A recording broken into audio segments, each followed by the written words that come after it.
Buenas tardes. Esperemos que esto funcione bien. Vamos a ver si ahora alguien nos puede decir si se está viendo esto. Si nos dan el ok, ya largamos entonces. Vamos a ver si ahora alguien nos puede decir. Creo que se debe estar viendo bien, ¿no? Supongo yo. A ver si alguien nos dice alguna alma caritativa, porque estoy con problemas de la tormenta de Santa Rosa. Acá en Argentina, más o menos para el día de Santa Rosa, el 30 de agosto siempre hay un tormentón tremendo y ahora está lloviendo. A ver si algún alma caritativa nos dice en los comentarios si se escucha bien y se ve bien, por favor. ¿No? Ok, se ve fenómeno. Buenísimo. Buenísimo, bárbaro. Bueno, gracias, buenas tardes. Acá son las 20:03 de la Argentina, 8 de la noche y 3 minutos. Con gran amigo Cristian Rodrigo Iturralde, ¿no? Cristian, ¿cómo te va tanto tiempo? Javi, querido, bueno, un gusto, gracias por tenerme acá en tu programa. Bueno, con Cristian nos conocemos hace muchos años, ¿no? Muchos años, más de 10 años o 13 años seguro. Así que tenemos una gran amistad, somos muy amigos, también de mi familia. Como a veces puedo decir, más que amigos, son secuaces, son cómplices, ¿no? Y antes que me olvide, por los que me están preguntando, voy a pasar ya que estamos en el canal de Que No Te La Cuenten, perdón, Cristian. Tuvimos un problema técnico un poco complicado con el sitio, Que No Te La Cuenten, con la editorial, con los cursos. Ya les voy a contar después, en unos días más. Nada grave, podría haber sido más grave, pero bueno, tranqui. Yo creo que no vamos a poder responder en lo que es cursos, editorial y demás cosas, o sea, fuera de los mensajes que me mandan a mí, que me consultas permanentes a mi correo electrónico, por lo menos por una semana o 10 días tenemos un parate fuerte por un inconveniente técnico grave, pero digamos, en 10 días creo que se soluciona, más o menos es el plazo que nos han dado. Después les comentaré más con más tranquilidad. Así que si alguno mandó un mensaje por los cursos, por editorial, lo que sea, les pido paciencia, por lo menos desde el lunes pasado a la tarde hasta al menos fin de la semana que viene, creo que no vamos a tener novedades. Pero fuera de eso, prácticamente se va a solucionar en poco tiempo. Bien, terminado con eso, buenas tardes a todos, a Cristian también, de un lado el padre Javier, de otro lado Cristian Rodrigo Iturralde. Hago una presentación formal, Cristian, porque si no, esto vale la pena. Es historiador, volcado especialmente al estudio de la historia, sobre todo historia de España, historia de la Iglesia Católica. Ha abordado siempre cuestiones ligadas con el marxismo cultural, con muchos aspectos de la historia americana y de la Argentina también. Muchos de estos trabajos fueron premiados, a su vez miembro de número, compartimos este homenaje de miembro de número de la Academia Juan Manuel de Rosas, ¿no? Que depende del Ministerio de Cultura de la Nación de Argentina, y también de Santiago de Liniers, en el caso de él. Algunas de sus obras fueron traducidas a otras lenguas, algunas incluso adquiridas por la Biblioteca del Congreso de Estados Unidos. Y bueno, como siempre digo, cuando presento a un amigo, antes que nada es un amigo. Así que aquí estamos, Cristian. ¿Por qué lo entrevisto hoy a Cristian? Porque acaba de publicar hace poquito tiempo, seguramente alguno lo habrá visto en otro canal, ha estado con Agustín Laje, con Nicolás Márquez hace poquito. Yo quiero abordar esta entrevista o conversación de un modo distinto, sobre un tema que cualquiera que haya pasado un poco por la universidad y cualquiera que lea un diario hoy, medio progre, o que vea los noticieros y esas cosas, aún así, aún cuando vea las series de Netflix y compañía, gran parte de esto se encuentra en su base, en su fundamento, en esto que Cristian estudió, que se llama la Escuela de Frankfurt, ¿no? Por eso acaba de publicar este libro, que creo que lo he puesto, si no me equivoqué, sí, lo puse en la descripción de este video. El libro que acaba de publicar se ha llamado así, El inicio de la nueva izquierda y la Escuela de Frankfurt. Bien, Cristian, yo voy a hacer acá el papel de un ignorante absoluto en este tema. Yo he dado clases en su momento de filosofía contemporánea, entonces algo de estos autores conozco, pero naturalmente el que se ha dedicado a este tema fuiste vos. Así que voy a preguntarte como una persona que es Doña Rosa, como decía en su momento Bernardo Neustadt, como si no supiera nada. Primero, ¿qué es esto de la Escuela de Frankfurt? ¿De dónde sale? ¿Cómo se come? Bueno, Javi, te reitero mi agradecimiento por recibirme aquí en tu programa. Bueno, a vos y a toda tu familia, por supuesto. Mira, básicamente para para ir haciendo entrar a la gente en tema, es Mm, básicamente la primera gran usina de pensamiento, nada menos, la primera gran ujú, usina de pensamiento del marxismo en Occidente. ujú, Ahora bien, eso por un lado. En segundo término, varias de las temáticas o problemáticas que hoy sufrimos, estas temáticas contraculturales como por ejemplo feminismo, el homosexualismo como lobby, correctismo político, medioambientalismo, ideología de género, educación sexual integral y todo ese tipo de cuestiones, digamos, tendientes a romper con la moral tradicional, son obra de los hombres de la Escuela de Frankfurt que han ejercido una influencia decisiva en la creación de la nueva izquierda. Por eso siempre digo que los verdaderos creadores de esta nueva izquierda, de esta izquierda reconfigurada, que ya cambia el enfoque epistemológico de lo económico a lo cultural, es más que de Gramsci, es obra de la Escuela de Frankfurt, que ha sido reconocida esta labor incluso por postmodernos como Foucault, como Derrida, etc. Y en tercer término, esto realmente es muy interesante, la Escuela de Frankfurt salvó al marxismo de sí mismo. ¿En qué sentido? Esto lo digo bien rápido, Javi, yo no voy a monopolizar, pero esto es muy ujú. interesante saberlo, porque después de la revolución bolchevique, yo siempre digo que fue una victoria pírrica la revolución bolchevique, porque a medida que avanzaba la revolución, los primeros años con Lenin y después con Stalin, había quedado muy desacreditada, digamos, las tesis comunistas, porque era muy visible frente al mundo que aquel era un sistema criminal, ¿verdad? Ahora bien, en este sentido, había quedado muy desacreditado también el papel del intelectual izquierdista. Entonces estos hombres de Frankfurt dicen, si no cambiamos los modos, si no cambiamos la estrategia, no solo no vamos a poder penetrar jamás en las regiones industrializadas, capitalistas, sino que el comunismo o el marxismo como ideología va a terminar por perecer. Y Bien. este cambio de enfoque que se le da, bueno, por eso salva y revitaliza al marxismo.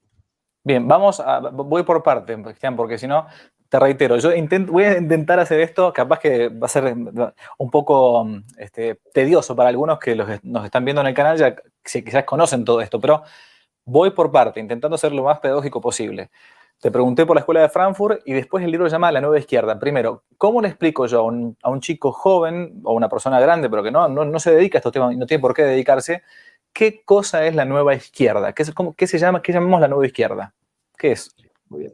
Bueno, la nueva izquierda es, en este sentido, recordemos que el marxismo clásico, la izquierda tradicional, tenía un enfoque, digamos, meramente economicista, o sea, meramente orientado a las fuerzas de producción como, y las clases como explicación de la historia de la humanidad y básicamente lo que ellos planteaban es que la economía, las fuerzas de producción y las clases son lo que mueven al hombre, son los que influyen decisivamente en el hombre. Ahora bien, la nueva izquierda lo que ve que el hombre es mucho más que economía, que fuerzas de producción y que la historia es mucho más que meras rencillas de clase y ven que hay algo que es fundamental, que es la cultura. Eso es lo que realmente influye en el hombre y lo hace actuar de determinado modo.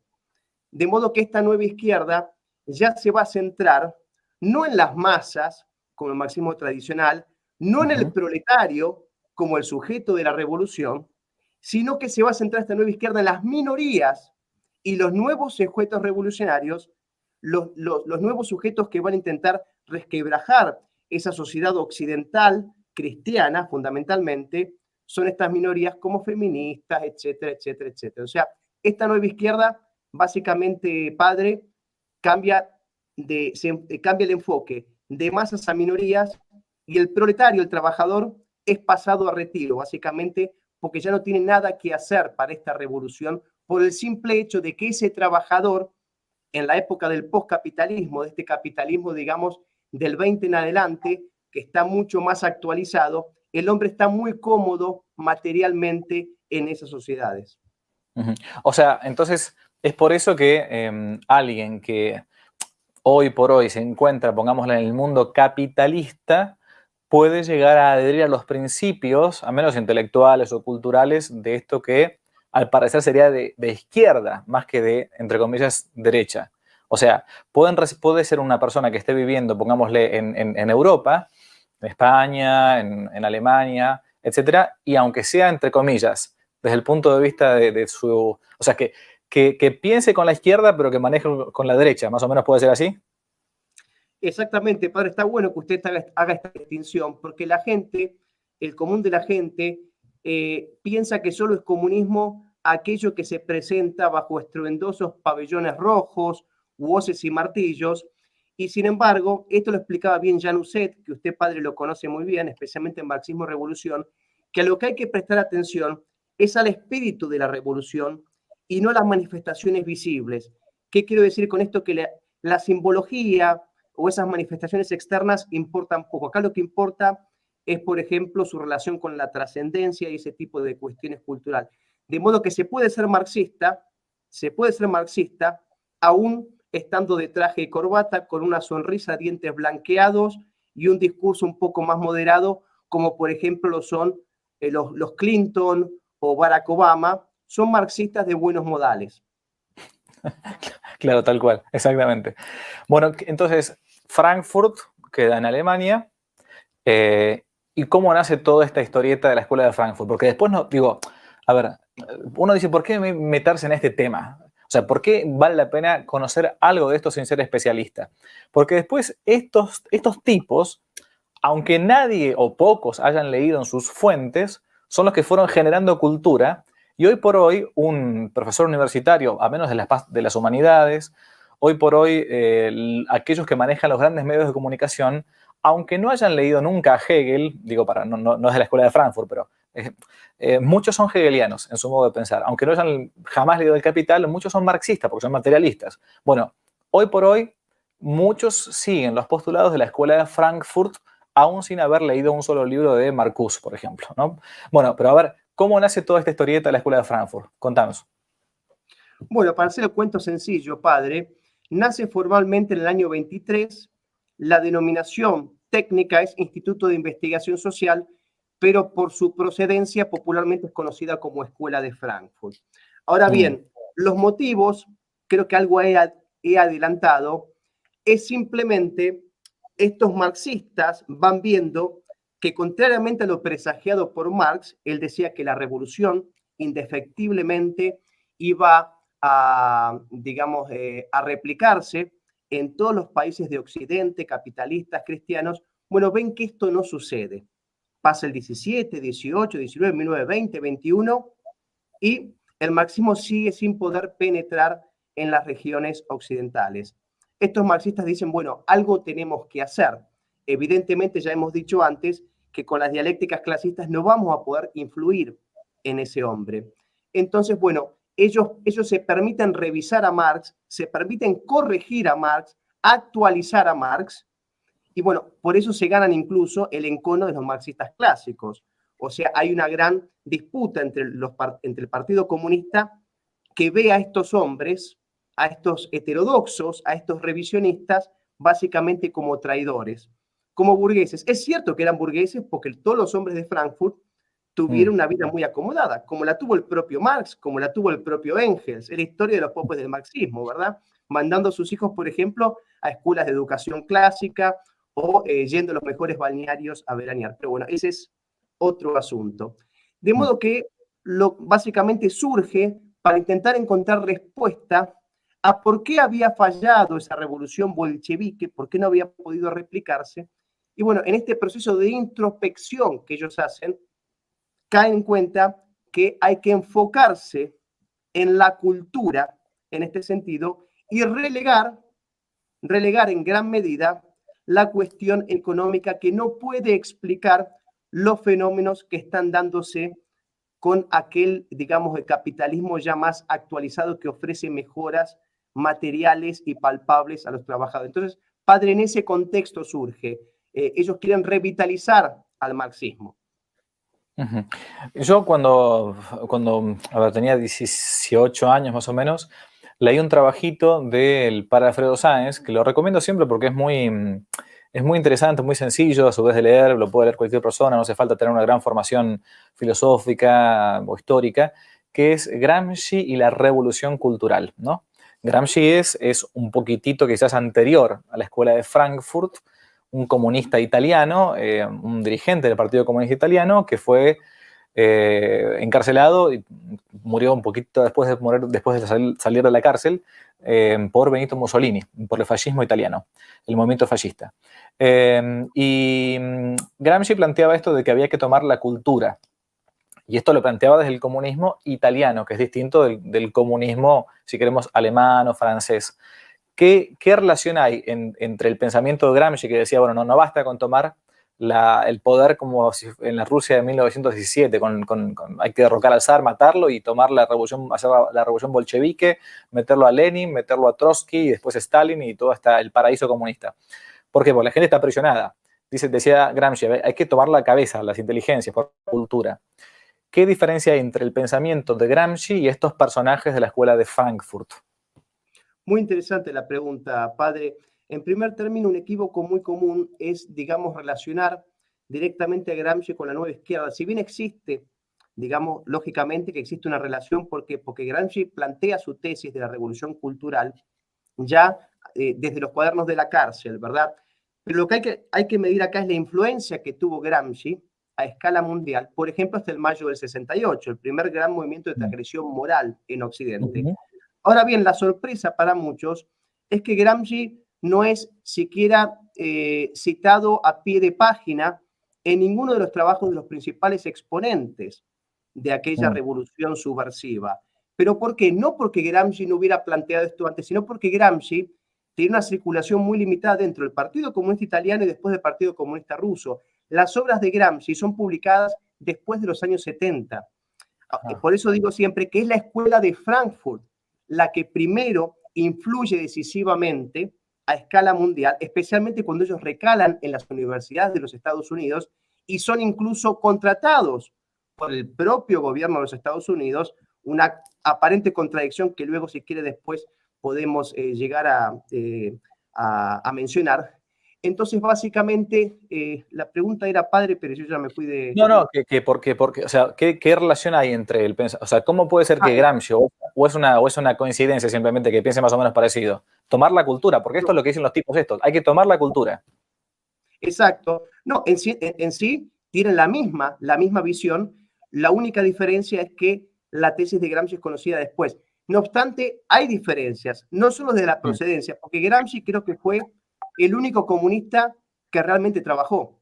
Él conoce una fábrica por dentro, él viene de familia de trabajadores, en cambio los hombres de Frankfurt, sin excepción, vienen todos de familias de multimillonarios, banqueros, realmente entre las familias más, digamos, potentadas de toda Europa. Es el clásico burgués marxista. Son todos intelectuales con 3, 4 carreras, posgrado, etc. Y Gramsci es un tipo más de pueblo, por eso la diferencia que existe entre el gramscismo, digamos, y la modalidad de la escuela de Frankfurt. Los hombres de Frankfurt están más abocados en construir una élite, si queremos una élite de pensamiento dentro de la izquierda, y por eso ellos son más teóricos que hombres de acción. Gramsci es más hombre de acción que teórico, en este sentido. Es un hombre más pragmático, Gramsci, es un hombre más directo, es un hombre que no tiene una prosa enroscada. Por eso ha aprendido mucho más, generalmente, en los países hispanoamericanos, el estilo gramsciano, si queremos, más que el estilo frankfurtiano, que yo relaciono el estilo frankfurtiano, como he dicho antes, con los liberals estadounidenses, con los marxistas de buenos modales. En cambio, Gramsci podría ser un poco más los payasos acá hispanoamericanos que tenemos a veces como Chávez y todos esos. Pero bueno, esto muy sintetizando, padre. Entendido, sí. ¿Qué es lo que, o sea, entonces esta gente se agrupa en un instituto en Frankfurt, que después se va a conocer con ese nombre, y qué es lo que decide hacer? Comenzar a dar clases en la universidad, tomar lecciones ellos, tener cátedras privadas. ¿Cómo es me interesa saber el accionar que tuvieron, porque muchas veces uno dice, bueno, ¿qué puedo hacer yo de mi lado? ¿No? Parece que está todo cooptado cooptado por el progresismo, por el anticristianismo. ¿Cómo hicieron ellos? Porque estos armaron una revolución. Y si uno quiere armar una contrarrevolución espiritual, una contrarrevolución cultural, bueno, hay que hacer lo contrario de estos tipos, ¿no? ¿Qué fue lo que hicieron? ¿Cómo actuaron ellos? Muy buena la pregunta, padre, porque esto nos puede dar pistas, y de hecho nos da pistas para poder plantear de un modo efectivo la resistencia y la estrategia que hoy debemos aplicar. Porque no olvidemos que los hombres de Frankfurt, en este sentido, o sea, surgen desde el fracaso. Hoy los sectores conservadores, tradicionalistas, de algún modo tenemos que pensar desde el fracaso. Hay dos caminos. Uno, lógicamente, puede tener una autocrítica y utilizar esto, digamos, para no repetir el mismo camino, o puede directamente caer a la desesperanza directamente y perecer. Los hombres de Frankfurt hicieron una profunda autocrítica. Ahora bien, ¿qué es lo que ellos hacen que a nosotros nos interesa? Ellos crean un instituto multidisciplinario. Esta es la clave de la escuela de Frankfurt. A ver.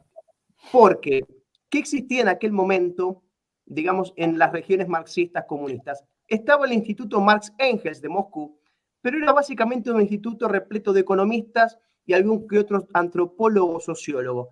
Ahora bien, la escuela de Frankfurt va nucleando a las mentes más esclarecidas del marxismo en distintas disciplinas, especialmente en aquellas relacionadas a la esfera del arte. Tenemos, de carrera son todos filósofos, perdón, de carrera de base. Pero tenemos psicólogos, ¿por qué digo multidisciplinar? El marxismo, ¿cuándo el marxismo se había puesto a pensar en este tipo de cuestiones? Tenemos musicólogos, críticos literarios, tenemos artistas expertos en pintura, tenemos, ¿qué más? Tenemos psicoanalistas, esto es fundamental si hay tiempo después, porque muchos de ellos fueron discípulos de Freud, aunque falsean las tesis de Freud. Bueno, sí, antropólogos, sociólogos, pero quiero decir que se me están olvidando muchos, pero quiero decir con esto que ellos fueron, digamos, cada uno era un especialista en una disciplina o en una rama distinta de la cultura. Y este trabajo, que se hizo de un modo mancomunado, conjunto, le trajo frutos que vemos hasta el día de hoy. O sea, fue un plan a largo plazo. Y eso es lo que tenemos que hacer hoy nosotros. Usted, padre, sabe bien que, por ejemplo, hay cuestiones como la historia, que a usted y a mí la compartimos, que nos gusta mucho la historia. Bueno, la historia en esta batalla cultural ha sido desatendida, lamentablemente, y hemos visto, como siempre digo, un mal libro de historia puede causar en el recipiente efectos realmente muy, bueno, demoledores. Demoledores, exactamente. Y lo mismo en la esfera del arte, porque la gente piensa, tal vez tengamos tiempo luego de hablar sobre esa cuestión, pero digamos, si entendemos que el arte, como entendían los clásicos, era un vehículo hacia la trascendencia, ¿verdad? Hacia lo cognoscible, hacia lo verdadero, que incluso el arte y la música se equiparaba a veces a la teología y a la filosofía. Bueno, los hombres de Frankfurt son conscientes de esta relación y quieren justamente quitar esta herramienta al hombre del arte, no solo como un vehículo de trascendencia, sino como digamos, dador de consuelo, que le permite reflexionar, que le permite elevar el espíritu. Y bueno, y por eso ellos se van metiendo y van intentando subvertir cada una de las esferas artísticas, sea la pintura, la escultura, el arte, la música, la literatura, pero bueno, después si quiere, padre, hablamos de eso. También la educación. Yo nombro algunos nada más por si a alguno le suena, ¿no? De Horkheimer, Adorno, Walter Benjamin, Marcuse, Lowenthal, Pollock, Eric Fromm, pero algunos de los tantos, ¿no? Y después, bueno, que no es estrictamente de la escuela de Frankfurt, sino que es más bien un poco posterior, este personaje que se me acaba de ir el nombre, que se descubrió, hablábamos antes, que se descubrió la pedofilia de este tipo en Túnez. ¿Cómo se llamaba el pelado Foucault, bueno, este otro loco. Digo, porque alguna vez, cualquiera que haya pasado alguna vez por alguna universidad, reitero, en el ámbito humanístico, se va a encontrar con esto. Y es importante saber algo de esto que Cristian está explicando acá y ya mostró muy bien en su libro que acaba de salir, que las revoluciones no surgen de un día para otro en un escritorio, en una plaza pública. Nadie piensa que una revolución, no existen las revoluciones populares, ¿no? Esto creo que es súper importante, esto lo aprendí uno de muy joven. La revolución se arma con un par de personajes, ¿no? Que comienzan a pensar cómo hacer y después aprovechan a la población, aprovechan un contexto histórico concreto y eso lo que hacen es, en el caso del marxismo, lo usan, lo pinchan, ¿no? Lo promueven, es la famosa dialéctica. Pero esta gente planteó una cosa distinta que fue comenzar a tomar las inteligencias y marxistizar, si me permite el término, o socialistizar el intelecto, la cultura. Por eso, en el ámbito de la psicopedagogía, que muchísimos de psicopedagogos que son psicópatas con título, porque te dicen que al niño hay que dejarlo solo, no hay que Rousseau era un nene de pecho con el Emilio de Rousseau, Rousseau era Aristóteles, o era, no sé, Cicerón, con el tema de la educación. Estos plantearon gran parte de la educación moderna. A nivel de arte, lo que decía recién Cristian, contanos un poco en algunos ámbitos, psicología, ¿no? Psicología, música, pero hay muchísimas cosas que se nos fueron metiendo que son antinaturales, porque estos tipos eran algunos eran unos locos psicópatas y otros eran tipos realmente que sabían que estaban haciendo un daño. Contanos en las distintas esferas lo que podemos esperarnos del pensamiento de algunos de los capos de la escuela de Frankfurt. Mira, mire, padre, es realmente perverso. Yo diría que son hombres perversos que a conciencia hacen mal. Porque usted fíjese que, por ejemplo, un modo sencillo, digamos, de uno intentar difundir cierto contenido subversivo, etcétera, es mediante el contenido. Por ejemplo, escuchamos una música de rock con no sé, y en la letra dice viva el comunismo. Es muy sencilla esa forma, digamos, de difusión. Ahora bien, ellos van más allá y ellos no quieren o sea, además del contenido, ellos pretenden alterar la estructura misma de la disciplina. Por ejemplo, lo tenemos a Teodoro Adorno cuando él promueve la tonalidad, ¿no? El dodecafonismo, y él lo que planea hacer ahí, él, en este sentido, es reestructurar el sistema, digamos, clásico de la música. Por ejemplo, existía, digamos, tradicionalmente, una pieza de música clásica debe tener un equilibrio, por ejemplo, entre melodía, armonía, ritmo, y él plantea un nuevo sistema, en realidad sigue las ideas de Schubert, pero él crea un sistema, digamos, caótico, básicamente donde ninguna nota puede repetirse, y bueno, digamos, la experiencia de esto, uno puede, pongan en YouTube música tonal y fíjense qué le genera. Es delirante. Pero claro, pero lo que quiero decir es que esto es perceptible a cualquier persona. Uno no tiene que ser un estudioso de esto. Pongan una pieza de música clásica y después pongan música tonal y fíjense lo que eso les genera a ustedes. Y esto es algo que es deliberado y es buscado. Por ejemplo, en la pintura, ellos van eliminando las tradicionales formas de perspectiva y de color. ¿Por qué? Porque esas formas de perspectiva y color suponen una realidad ordenada, una realidad integrada y sobre todo cognoscible, es decir, que podemos conocer. Después, estoy siendo muy sintético. En la literatura, sí. Fíjense que ellos van eliminando la puntuación, eliminan la sintaxis, la estrofa y la métrica en los versos, ¿no? Entonces, van creando una poesía simétrica. Quiere decir, básicamente, es lo que vemos hoy. Ayer fui a comer un plato de ravioles y después me fui a jugar al fútbol. Una gran poesía. Hoy cualquier cosa es poesía. Usted fíjese, padre, que hasta hace poco, creo que la semana pasada, hubo un imbécil que hizo una estatua invisible y que la vendió a $20.000. Una estatua invisible. Bueno, lo que vemos evidentemente que ahora todo parte a partir, digamos, la realidad pretende construirse a través del discurso y lo único que vale es la percepción, la subjetividad de cada uno que luego pretende, digamos, pretende universalizar. Pero esto viene todo de la escuela de Frankfurt. Por ejemplo, en la escultura y las innovaciones plásticas se va viendo a través de la influencia de estos subversivos de la cultura cómo se van, digamos, la nota característica es la deformación en la escultura, en las innovaciones plásticas. Y bueno, básicamente resumiendo, padre, todo este pseudo arte tiene como misión transmitir angustia, desesperación, fealdad, porque díganme si el arte, el famoso arte moderno y posmoderno no es grotesco realmente, que transmite pesimismo, inquietud, rechazo, etc. Es decir, que los hombres de Frankfurt pretenden reconfigurar completamente la estética, la separan completamente de la ética, que tradicionalmente la ética era un elemento integrado a la estética, y bueno, básicamente lo que ellos hacen es querer redefinir lo que es la belleza, y ellos conocen y tienen, digamos, conocen los efectos que puede tener en el hombre justamente la aprehensión o, digamos, la recepción de este tipo de manifestaciones pseudoculturales, ¿verdad?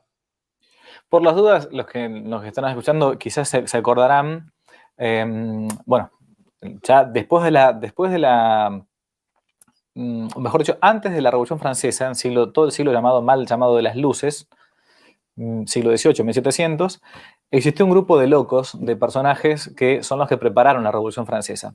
Porque a mí siempre esto me gusta repetirlo. Las revoluciones eh, muchas veces se terminan dando, pero los mentores de estas revoluciones no siempre las llegan a ver físicamente. Si uno se pone a pensar, Rousseau, Diderot, D'Holbach, todos estos personajes del siglo, Voltaire mismo, ¿no? No van a ver nunca 1789, o sea, no van a ver nunca la Revolución Francesa desatada, digamos, ¿no? Son los famosos revolucionarios culturales. Y estos personajes son algo parecido, porque hoy estamos viviendo nosotros este quiebre o este momento de quiebre de cultura, o un quiebre más bien de civilización, podemos decir, que nosotros quizás algunos somos conscientes, otros no son conscientes, pero no es lo mismo lo que un niño que está naciendo ahora en 2021 va a vivir que lo que uno vivió en el siglo, los que nacimos en el siglo pasado, ya en el siglo XX, hemos vivido. Ha sido un cambio radical, tremendo. Entonces, estos personajes quizás no llegaron a ver por completo algunas cosas, pero un tema concreto, bien puntual, la famosa revolución sexual, que si bien se desata con la famosa píldora anticonceptiva ya por la década del 60, prohibir, y a fornicar que se acaba el mundo y todo lo demás, ¿qué relación tienen estos personajes de la escuela de Frankfurt con esta especie de pornocracia, un gobierno a través de lo porno, que hoy por hoy vivimos en todos los ámbitos, y a su vez con las ideologías disparatadas de la dictadura de la ideología de género? ¿Qué relación hay entre la pornocracia, escuela de Frankfurt, / ideología de género? Excelente, padre, porque si ustedes ponen a pensar, todas estas manifestaciones contraculturales, que hoy son grandes lobbies y grandes colectivos, tienen su origen en, digamos, la cuestión sexual, ¿sí? Ideología de género, homosexualismo, feminismo, etc. En realidad, usted fíjese que lo tenemos a Wilhelm Reich, que es un allegado en el instituto, y a Erich Fromm, ambos psicoanalistas. Ellos son discípulos directos de Freud. Acá Freud tiene un papel fundamental en esta tesis de la revolución sexual. Si bien es menos culpable que lo que muchos presuponen, porque parte de sus tesis han sido falseadas, a pesar de haber sido Freud un enemigo de la civilización occidental, del cristianismo, Sí, un personaje detestable, pero pervertido, sí. en el sentido, ¿qué toman ellos? ¿Qué dice Freud, básicamente? Freud sostiene la esencia represiva de la civilización occidental, dicho sencillamente, que todas las grandes realizaciones de Occidente, sus grandes eventos y sus grandes hombres, pudieron hacer lo que hicieron básicamente porque tuvieron, digamos, algún orden en sus impulsos. Es decir, tuvieron que reprimir ciertas pulsiones, ¿verdad? Ahora bien, hay un Freud de 1908 que dice, bueno, el Freud más revolucionario, más subversivo, dice, bueno, liberemos completamente nuestros instintos y de ese modo la sociedad va a ser completamente libre y esto es lo que conviene. Ahora bien, hay un Freud que tiene ya 70 años, el Freud de 1930. Freud dice que si bien es cierto que el hombre reprime, es un hombre reprimido en algunas cuestiones, el hombre occidental, pero que esta represión y este control de sus impulsos es necesario, porque caso contrario volveríamos a un estado preedípico de salvajismo de existencia. Es decir, que el propio Freud prefiere una sexualidad ordenada al caos total. Lógicamente que esto no suele decirse mucho, porque en muchos aspectos Freud parece un conservador. Freud era un tipo patriarcal en este sentido. Incluso Freud decía que los homosexuales eran tipos desviados que había que corregir. Lógicamente que el establishment marxista esto no lo va a decir. Entonces, bueno, ¿qué hace básicamente Wilhelm Reich, Erich Fromm y luego Marcuse? Se quedan con la tesis central de Fromm, pero contrariamente, que terminan en muy malos términos con Freud, ellos dicen no. Acá está, en la cuestión sexual, esta es la clave para poder, digamos, combatir y contestar toda esta tradición occidental cristiana y para poder rechazar y destruir la moral cristiana. Tenemos que decirle al hombre que es un hombre que está reprimido completamente y que para romper esas cadenas rusonianas, ¿no? Que son lógicamente producto de la malvada y oscurantista Iglesia Católica o cristianismo, bueno, una vez que el hombre logre liberar todos sus impulsos sexuales, pero incluso ellos permiten incluso la pedofilia. Estos tipos llegan a cualquier extremo. O sea, todo es lícito. De ese modo, la sociedad lograría liberarse completamente y llegaríamos a aquella utópica y deseable sociedad no represiva de la que luego hablará Marcus. Entonces, dicho en pocas palabras, de un modo muy sencillo, bueno, ellos van viendo, ellos básicamente lo que le dicen al hombre es: liberen, hagan lo que quieran, pueden tener sexo con un perro, no hay problema, porque esto todo es en aras de la liberación, ¿verdad? Así que bueno, y justamente esto fue lo que dio lugar a la revolución sexual de fines de los años 60. Así que esta concepción, esto es trabajo de los hombres de Frankfurt. Así que y la revolución sexual fue evidentemente fundamental en todos estos movimientos de transgresión. Vos fíjate, padre Javier, una cosa más, le digo, perdón, ya le dejo la palabra. El primer gran movimiento homosexual que se da en los Estados Unidos a fines de los años 60, que se llama Stonewall, el movimiento Stonewall, que eran homosexuales violentos y revoltosos, ellos hacen la primer gran marcha del orgullo gay en el año 69. Ahora bien, y ahí se va creando el lobby homosexualista, ¿verdad? Los principales exponentes de este movimiento, que son los creadores del homosexualismo organizado y moderno, dicen que fue Eros y Civilización de Marcuse su principal influencia. Entonces, fíjese, padre, hasta dónde estuvieron estos hombres involucrados en todo lo que hoy estamos viviendo. Ahora, una pregunta que uno se hace, ¿no? Porque estos hombres se declaraban como más bien de izquierda, o sea, decían que eran más bien de marxistas. ¿Cómo puede ser que, bueno, obviamente la hipocresía no tiene límites y todos podemos ser hipócritas, ¿no?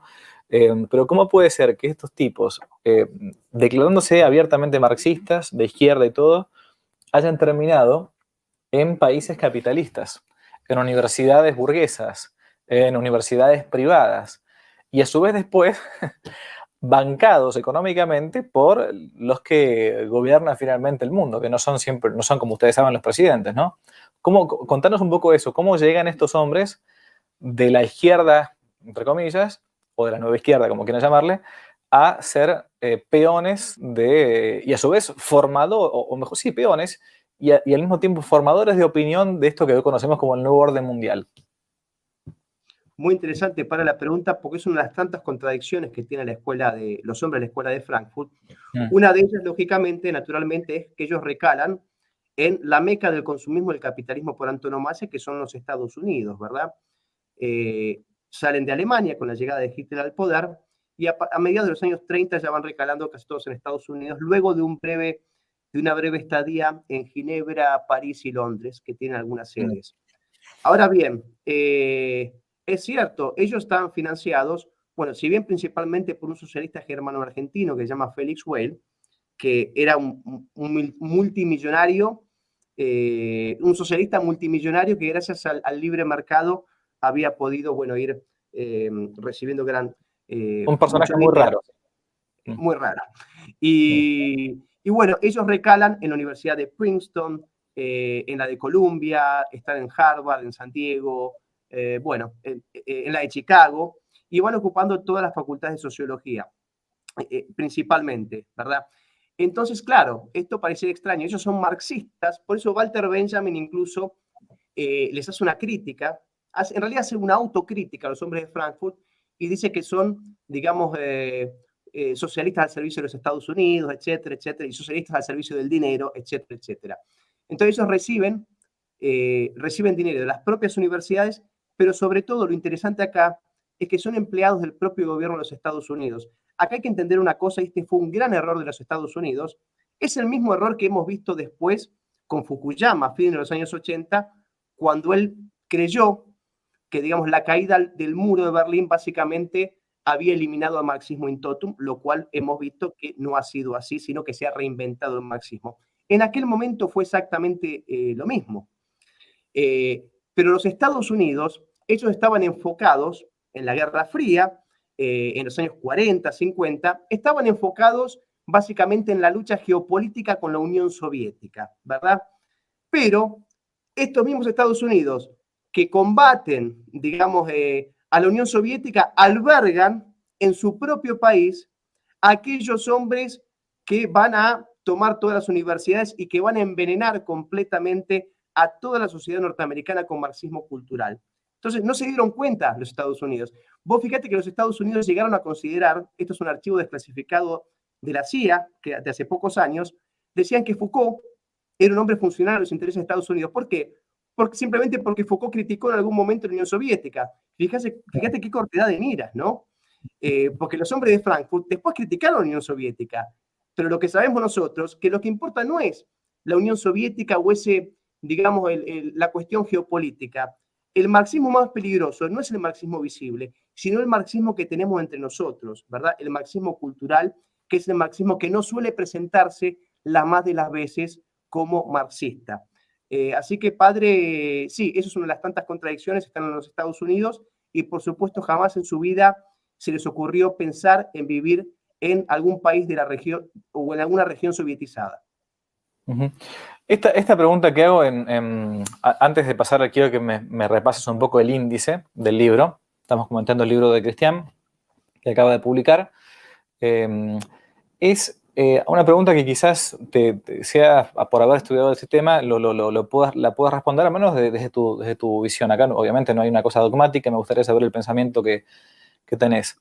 Cuando uno ve los regímenes populistas que tenemos en Hispanoamérica, sobre todo hoy por hoy, o ve las marchas de esto que recién decías, del orgullo homosexual, todo esto, o ves las causas en pro del aborto, de la eutanasia, todo esto, uno ve que confluyen dos corrientes, al parecer antagónicas. Una es la corriente liberal, que plantea el estilo de que, bueno, mi cuerpo, mi decisión, cada uno, el famoso derecho restricto del proyecto de vida de la persona, bla, bla, bla, y todas las historietas demás. Y por otro lado, el marxismo, digamos, ¿no? ¿Cómo no te parece a vos que ya uno no puede terminar de hablar de liberales y de marxistas, sino que hay que como que englobarlos a todos? ¿Por qué pongo un caso de Argentina? Que los Kirchner son, en la práctica, cuando toman el poder, fuera de ciertos populismos, son lo mismo que Macri, que fue el que impuso el aborto, por cierto, ¿no? Entonces, ¿cómo distinguir? Porque en serio lo digo, esto es una...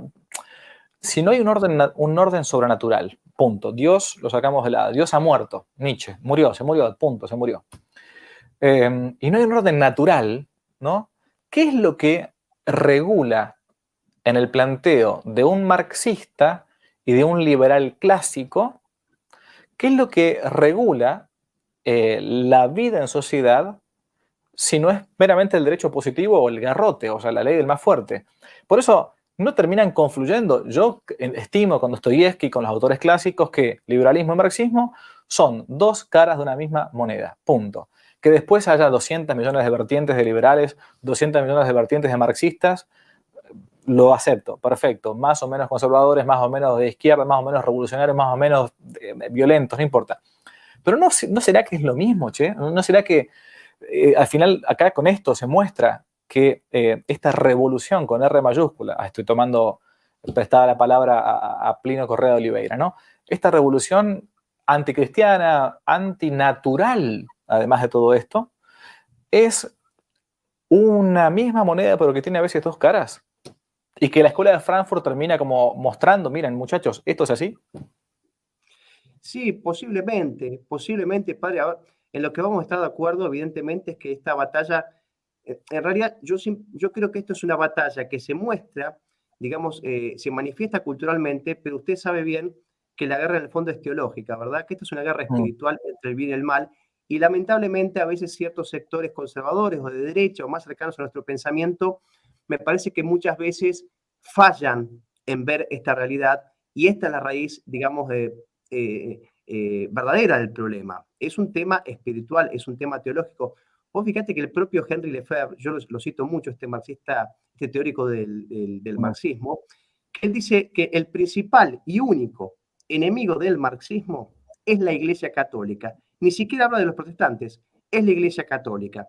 Evidentemente, el remedio para esto, bueno, evidentemente es Cristo, es el cristianismo. Ahora, por supuesto, usted conoce que hay mucha gente bien intencionada que defiende ciertos valores clásicos y que nosotros estamos de acuerdo, o sea, están de algún modo con nosotros en la batalla, pero me parece que a veces se quedan un poco cortos, muchas veces porque lo ignoran y otras veces porque creo yo que ellos ven que eso puede quedar como anticuado, ¿no? Porque hablar de religión a veces para mucha gente es anticuado. Hablar de Jesucristo es anticuado, no es popular, pero yo creo que está habiendo de a poco una especie de resurgimiento y, digamos, el cristianismo, ciertos sectores cristianos están recuperando un poco más su virilidad y, digamos, y temer menos a la condena social.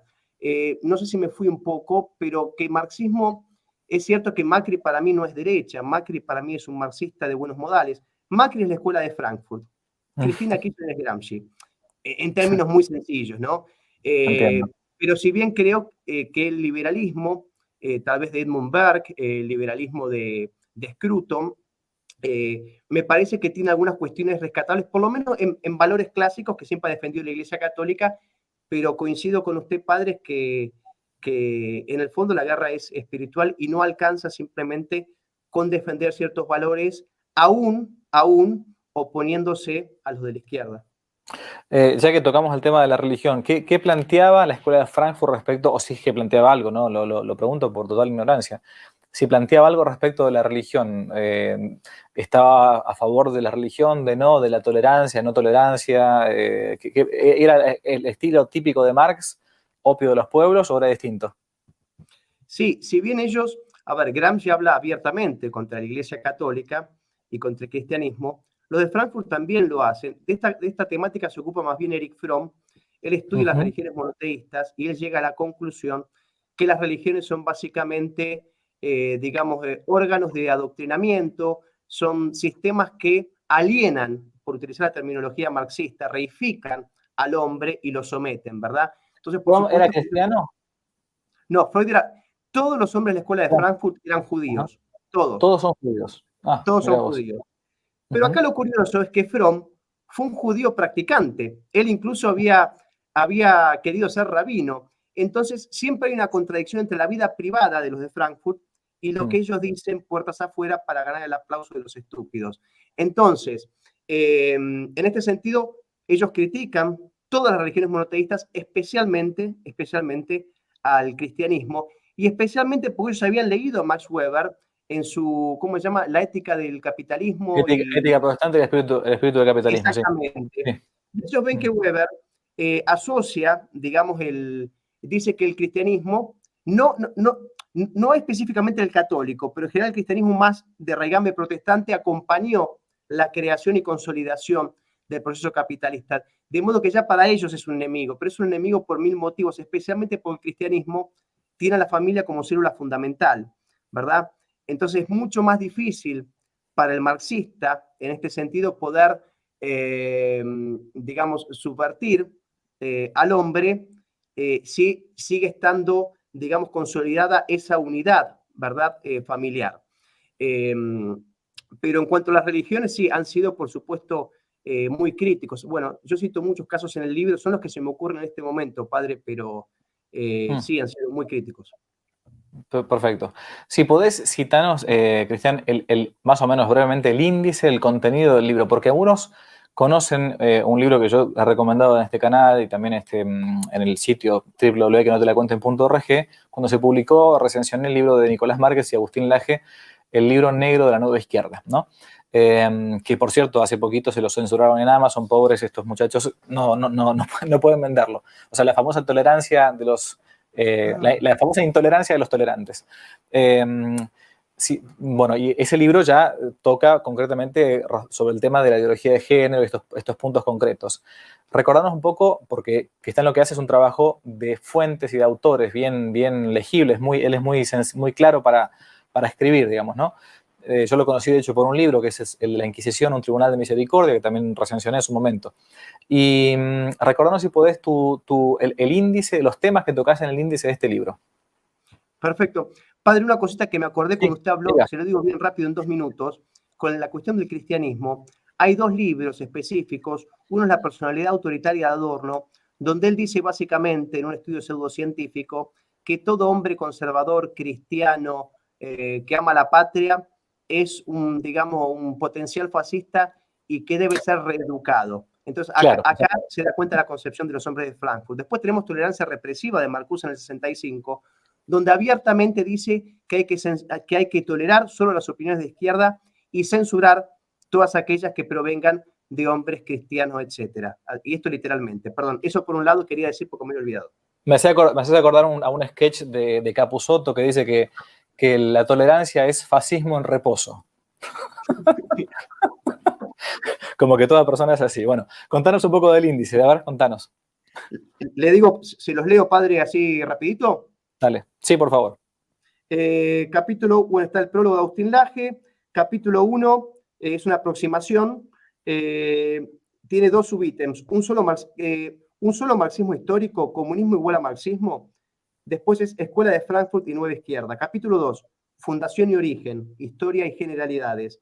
Capítulo 3, Teoría crítica y dialéctica de la ilustración. Capítulo 4, Disidencias internas y contradicciones frankfurtianas. Capítulo 5, La industria cultural y su hombre alienado, y el proyecto radio. Capítulo 6, Feminismo e ideología de género. Capítulo 7, Liberación sexual y freudomarxismo. Capítulo 8, Tolerancia represiva y correctismo político, de Frankfurt al mundo. La personalidad autoritaria y la escala F de Teodoro Adorno. Capítulo 9, Arte y subversión, Teodoro Adorno y la tonalidad musical y el aura en Walter Benjamin. Capítulo 10º y último, conclusiones finales. Buenísimo. Bueno, y para terminar, te tuviste que leer las vidas de estos personajes, los textos, que son realmente, reitero lo que dije al principio, por si alguno entró más tarde, que leer los textos originales de estos personajes implica tener un hígado a prueba de balas. ¿Por qué? Porque no escriben como Aristóteles, no escriben como Platón, no escriben como Santo Tomás, no escriben como ningún pensador lógico, ¿no? Son unos delirantes, pero lo peor de todo no es que sean delirantes, porque locos hubo siempre en el mundo, sino que hay locos que después los han seguido, ¿no? Los han seguido en el ámbito de la cultura, los han seguido incluso algunos en el pensamiento teológico católico, una cosa totalmente, absolutamente delirante, y a su vez después, a ver, aunque parezca mentira, Netflix es producto en parte de la Escuela de Frankfurt. Las películas modernas de Hollywood lo mismo. Entonces, bueno, es importante que uno conozca un poquito el origen de todo esto. Para terminar, te dejo la palabra. Así como estos hombres se engancharon y se juntaron y vieron que la lucha es espiritual, es cultural, porque cuando uno dice cultural y espiritual es sinónimo en este caso, ¿no? De hecho, la cultura engendra después un culto. Bueno, en fin. Pero, ¿cómo hacer primero, para no desfallecer, no bajar los brazos? ¿Y cómo hacer para hacer esta, en tiempo que uno está perdiendo? Así como San Agustín, en la época cuando escribe la ciudad de Dios, estaban invadiendo los bárbaros y San Agustín escribía la ciudad de Dios. O sea, decía, bueno, no hay que bajar los brazos. ¿Cómo hacer de parte nuestra, de quien tiene un pensamiento realista, si queremos, según el orden natural, si alguno es ateo simplemente, pero es realista, y más todavía, si tenemos la revelación, Dios nuestro Señor nos ha bajado al mundo, nos ha redimido, nos ha salvado. Entonces, si yo realmente trato de seguir su vida, su obra, en fin. ¿Cómo hacer para no quedarse de brazos cruzados, bajonearse, como decimos nosotros, y decir, bueno, intentemos hacer una contraescuela de Frankfurt? ¿Cómo se podría comenzar? Perfecto, padre. Antes de nobleza obliga a reconocer, Sí. usted dice que sí, indudablemente hay libros que son muy pesados de leer, pero he tenido la asistencia, la ayuda de muchos amigos especialistas. Uno de ellos, lo tengo que mencionar, es el padre Javier Olivera, porque había cuestiones filosóficas en las que yo no estaba seguro y el padre muy gentilmente me regaló su curso de filosofía. Entonces, había libros que yo lógicamente no tenía todo el conocimiento, tuve que recurrir a otras personas. El padre Olivera y otros grandes amigos también, un padre Rodrigo Miranda, después acá está Eduardo Peralta en la cuestión de la música, Ricardo Ramírez, o sea, me ha ayudado mucha gente en cuestiones que tal vez yo no conocía, es decir, que he tenido, gracias a Dios, un gran acompañamiento. Con respecto a lo segundo, padre, Sí.